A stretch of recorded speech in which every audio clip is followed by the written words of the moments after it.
Un mois, Elodie et Johan, un couple dans la vie comme au fourneau, représentera l'Auvergne pour la finale des championnats de France des pizzaiolos à Paris. Un événement qu'ils préparent à Billon, dans le Puy-de-Dôme, où ils se sont installés depuis bientôt 2 ans.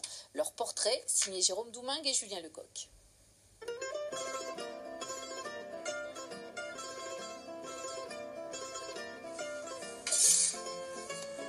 S'il y a bien un coup de main propre à tout pizzaiolo qui se respecte, c'est bien celui-là. C'est plutôt d'ailleurs un coup de patte qui n'a rien de folklorique.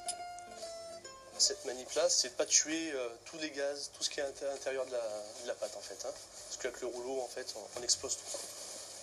Car pour Johan, le secret d'une bonne pizza réside là et pas ailleurs, dans ce savant mélange, tenu en partie secret. Le but, c'est d'avoir vraiment une pâte, une pizza légère, croustillante et surtout digeste. Il y en a qui font la pâte à pizza, qui 2 heures avant de service avec 1 tonne de levure. Et là, la digestion, la levure finit son travail dans votre estomac. Et donc c'est pour ça qu'on n'est pas bien, qu'on est ballonné en fait, tout simplement.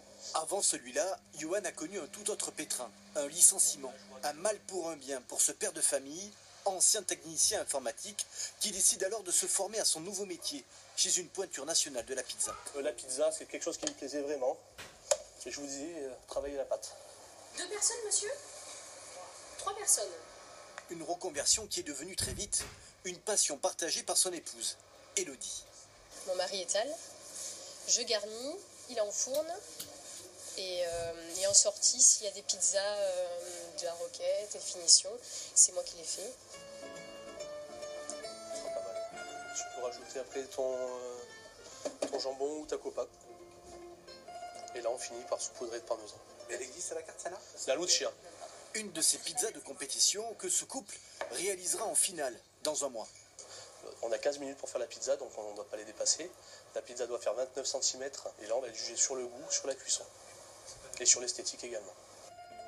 À sa carte figurent 45 recettes, mais encore beaucoup plus dans sa tête.